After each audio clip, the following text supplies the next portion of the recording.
اللہ اکبر۔ بسم اللہ الرحمن الرحیم۔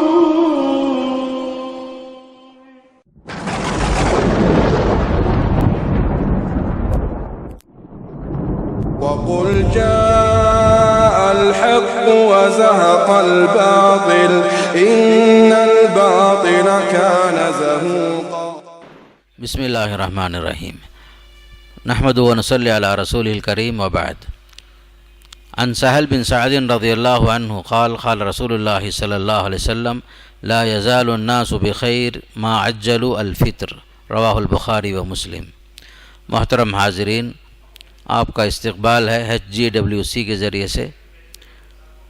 آج ہم افطار میں جلدی کرنا اور سحری میں تاخیر کرنا مستحب ہے، اس موضوع پر بات کریں گے۔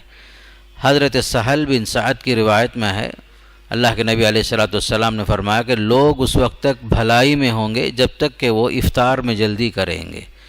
اور ایک حدیث حضرت ابو ہریرہ رضی اللہ تعالیٰ عنہ سے یہ بھی مروی ہے کہ لوگ جو ہیں خاص کر کے غالب آتے رہیں گے، غلبے میں رہیں گے جب تک کہ وہ افطار کے معاملے میں جلدی کریں گے۔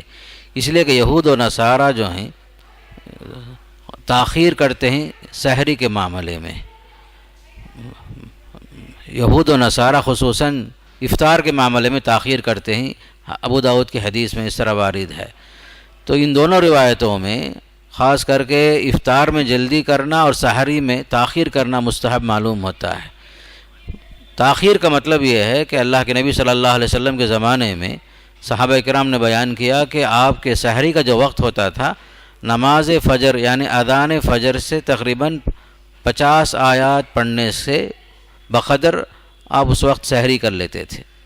سحری کا جو وقت ہے تقریباً 50 آیت آدمی پڑھ سکے اور اس کے بعد فوراً اذان ہو جائے، یعنی زیادہ سے زیادہ آدھا گھنٹہ 40 منٹ کا وقفہ ہوتا ہے جو آخری وقت فجر کاذب میں۔ تو سحری کا وقت جو ہے فجر صادق سے پہلے کا وقت ہے، تقریباً آدھا پونا گھنٹے کا وقت۔ ایسا نہیں ہونا چاہیے کہ ایک بجے کوئی آدمی سحری کر لیا، 2 بجے کوئی سحری کر لیے۔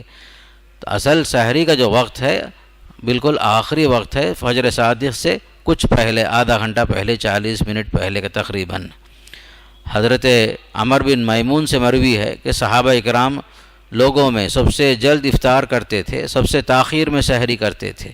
یہ روایت مصنف عبدالرزاق میں بھی ہے اور ابن حجر رحمۃ اللہ علیہ نے اسے صحیح بھی قرار دیا ہے۔ تو اس سے معلوم ہوتا ہے کہ صحابہ کرام کا بھی معمول تھا کہ وہ لوگ سحری میں تاخیر کرتے اور افطار میں جلدی کرتے۔ افطار میں جلدی کا مطلب یہ ہے کہ سورج غروب ہونے کا یقین ہو جائے تو اس کے بعد مزید تاخیر نہیں کرنا، احتیاط کے نام سے، احوط کے نام سے تاخیر کرنے کے بجائے جو ہی سورج غروب ہو گیا سمجھیے کہ افطار کا وقت آ گیا۔ تو اس لیے خاص کر صحابہ کرام کو جو معمول تھا کہ وہ لوگ افطار میں غروب آفتاب کے فوراً وہ لوگ افطار کر لیتے تھے۔ حضرت عائشہ صدیقہ رضی اللہ تعالیٰ عنہ کی اور ایک روایت سے بھی بات معلوم ہوتی ہے کہ خاص کر سحری کے معاملے میں اگر کوئی جنوبی ہے، حالت جنابت میں ہے، تو اس حالت میں بھی وہ آدمی پہلے سحری کر لے، پھر اس کے بعد غسل کر کے نماز کے لیے تیاری کر لے۔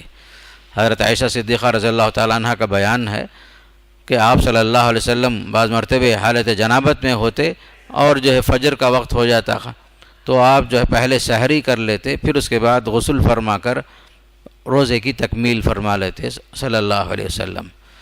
اور ایک بات خاص کر یہ بھی جاننا ہے کہ افطار سے پہلے بھی اگر کسی کو ضرورت محسوس ہوئی غسل وغیرہ کرنے کی، کوئی چیز مانع نہیں ہے، رکاوٹ نہیں ہے۔ گرمی کی وجہ سے غسل کرنے میں چاہے کوئی بھی وقت ہو، چاہے زوال سے پہلے کا، زوال کے بعد کا، غروب آفتاب سے پہلے، جیسے بھی ایک روزے دار کو ضرورت ہے غسل کرنے کی تو غسل کرنے میں کوئی حرج نہیں ہے۔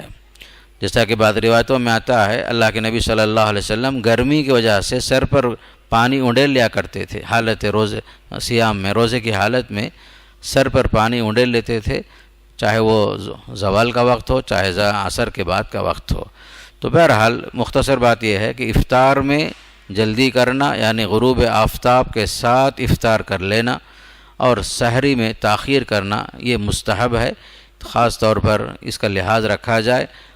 سحری میں پیٹ بھر کے کھانا بھی کوئی ضروری نہیں ہے سحری کے نام سے. اگر کوئی آدمی جو ہے صرف پانی پہ اکتفا کرتا ہے سحری کے آخری وقت میں، یا دودھ پر اکتفا کرے، یا بلکہ وہ سب سے بہتر چیز جو حدیث میں وارد ہے کہ نعم سحور المومن التمر، کہ مومن کی بہترین سحری کھجور ہے جو فرمایا اللہ کے نبی صلی اللہ علیہ وسلم نے، اس پر بھی اکتفا کرتا ہے تو کوئی حرج نہیں ہے. تو بہرحال اس کا لحاظ رکھا جائے کہ سحری فجر صادق سے پہلے ہو، اور جو ہے کوئی بھی چیز سحری کی نیت سے آدمی کھا لیتا ہے تو انشاءاللہ اس کا یہ روزہ صحیح ہو جاتا ہے. اللہ تعالی ہم سب کو افطار اور سحری کے معاملے میں سنتوں کا لحاظ رکھنے کی توفیق نصیب فرمائے. اور صلی اللہ تعالی علی سیدنا محمد والحمد للہ رب العالمین.